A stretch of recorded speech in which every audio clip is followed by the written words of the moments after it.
Drop the rituals for a moment and look at what is already here. You sit inside a vast field of probability, a lattice of potential events humming beneath ordinary perception. That field is not impressed by how many affirmations you repeat or how long you hold a crystal to your forehead. It mirrors one thing only, the signal you broadcast right now. When thought, emotion, and action hum at one frequency, the field collapses into a matching reality with astonishing speed. When those layers clash, hope in the mind, dread in the gut, compensation in behavior, the field simply reflects the discord. Most people engage the quantum as if it were an adversary that must be wrestled into compliance. They hammer away with forced positivity while the body aches with tension. They visualize abundance while doom scrolling their bank app. They chant love but armor the heart against disappointment. From the outside it looks like dedication. From the field's perspective it is static, mixed wavelengths canceling one another out. Coherence, not intensity, determines the result. A single clear note travels farther than a choir of conflicting tones. Think of reality as a radio network. Each possible timeline, success, failure, vibrant health, chronic struggle, broadcasts on its own channel. You do not beg the universe to send your favorite song. You turn the internal dial until your whole system sings along with that frequency. The request is the resonance. When you become the version of yourself who no longer needs to chase, the chase dissolves and what you sought begins moving in your direction. This feels counterintuitive only because control has been our default strategy for survival. Letting go is interpreted by the nervous system as danger, yet in the quantum it is the doorway through which everything worthwhile arrives. The observer effect makes this clear. Possibilities remain waves until a cohesive observer steps in. But observer does not mean the chatter at the front of the mind. It also includes the subconscious beliefs, the heartbeat, the chemical wash of emotion. Those deeper layers often run on scripts inherited from childhood or culture.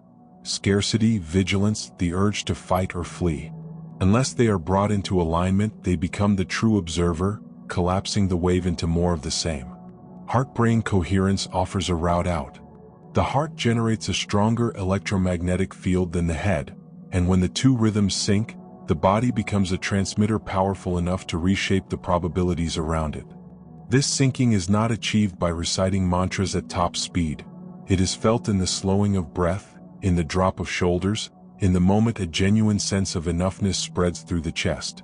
1 minute of that alignment can outperform a year of forced positivity because the field now receives a unified message. Take love as an example. If old rejection wounds still simmer under the surface, every dating ritual will carry a hidden vibration of, "Please don't hurt me." Potential partners sense the static and either pull away or hurt you exactly as feared. When the wounds are acknowledged, breathed through, and integrated, the heart field changes tone. The same words, the same dinner table, a different frequency. Suddenly the timeline of mutual openness becomes available.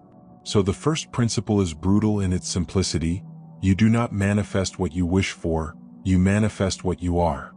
The dial changes when you become conscious of your default frequency. Notice how you walk, how you exhale, what stories loop when no one is watching. These cues reveal the station you are tuned to more honestly than any vision board. Changing the signal begins with micro-interruptions. A deliberate breath amid urgency, a hand over the sternum when anxiety spikes, a question whispered to the self. What would the version of me who has already arrived choose right now? One small action from that state is worth 1,000 from panic. Control habits die hard. The mind equates vigilance with safety. That is why many stay trapped. They cannot imagine relaxing their grip without losing ground. Yet in the quantum, gripping broadcasts mistrust, and mistrust calls forth circumstances that justify it, bills that arrive in clusters, partners who confirm abandonment fears, projects that stall at the edge of success. Loosen the grip by 10% and the feedback loop shifts. Loosen it daily and a new baseline of ease establishes itself. Then nicer coincidences appear because the field finally receives a clear, steady note to echo. Alignment is not an occasional ceremony, it is a climate the body learns to inhabit. Picture 3 gauges on an inner dashboard. Thoughts, are they rehearsing lack or narrating possibility? Emotions, are they contracted in caution or expanded in curiosity? Actions. Do they spring from obligation or from the quiet confidence that what you're building already exists in seed form?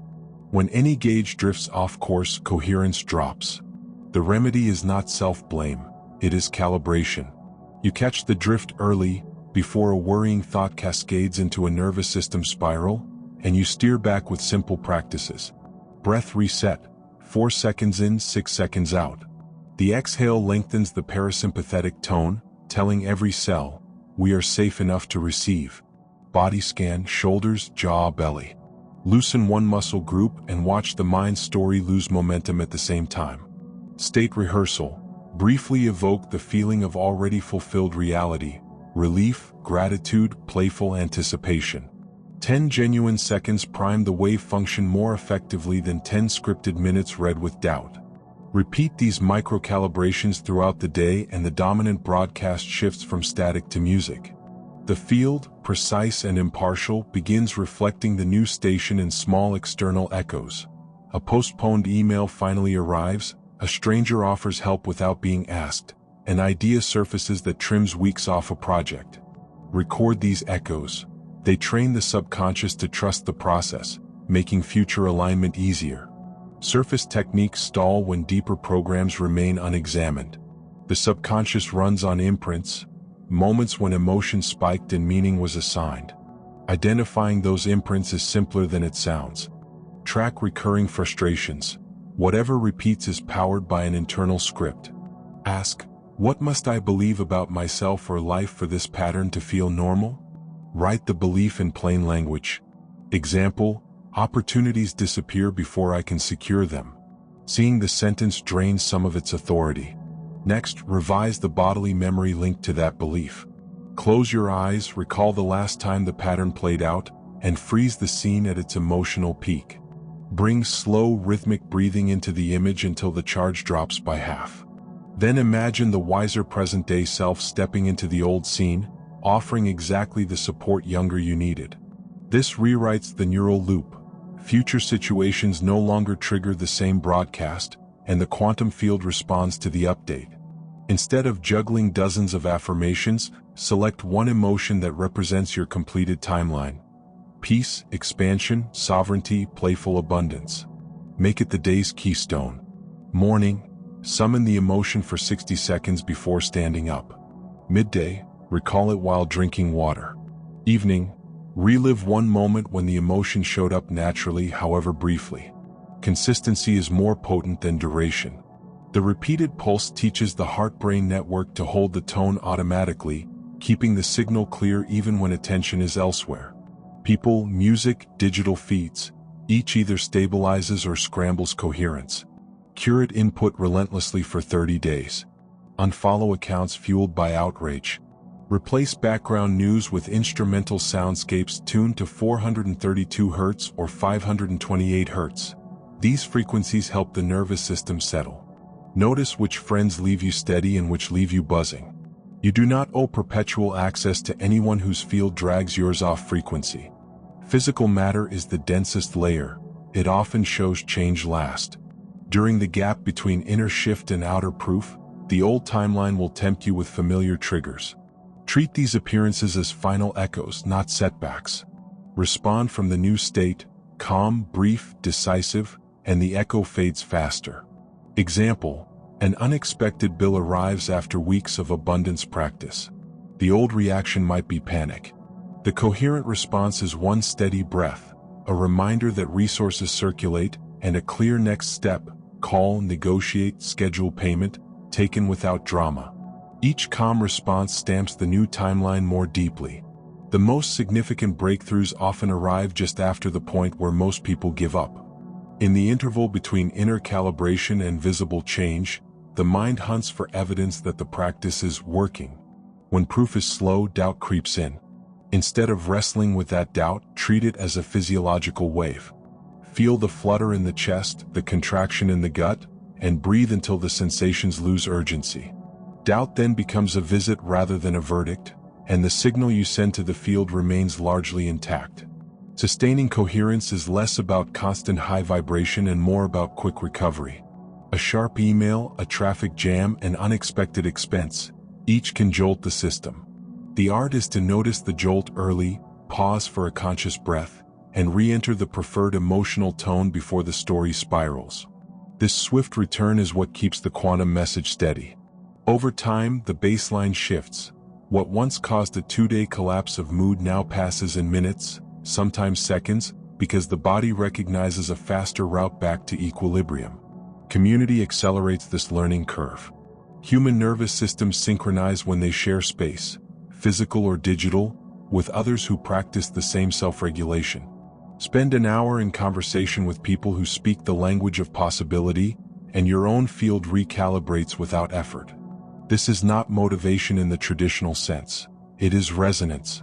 Curate your inputs accordingly. Podcasts that leave you settled rather than hyped, friends who honor your expansion rather than replay your history, environments that invite slow breathing instead of chronic vigilance. As coherence stabilizes, external shifts gather speed. A stalled project suddenly finds the right collaborator. The apartment that felt impossible to afford falls within reach. These events are not rewards for good behavior. They are natural consequences of a clarified signal. Notice them, appreciate them, but do not cling. Clinging snaps the dial back to neediness. Instead, let each manifestation reinforce the deeper lesson. Reality is plastic to an aligned state, and alignment remains an inside job. Eventually the practice becomes identity. You wake with a subtle certainty that what you choose chooses you in return. Planning still happens, but it grows from inspiration rather than anxiety. Goals feel less like distant summits and more like coordinates you are already walking toward. Even setbacks read differently. They are course corrections rather than cosmic rejections. The quantum field, once an abstract concept, now feels like a partner, responsive, precise, continually adjusting to the atmosphere you generate. All of this circles back to one essential simplicity. You do not force the universe to deliver. You invite it by embodying the outcome ahead of evidence. Alignment is the invitation. Coherence is the language. Let every breath, thought, and gesture translate that language into a steady broadcast, and the field cannot help but answer.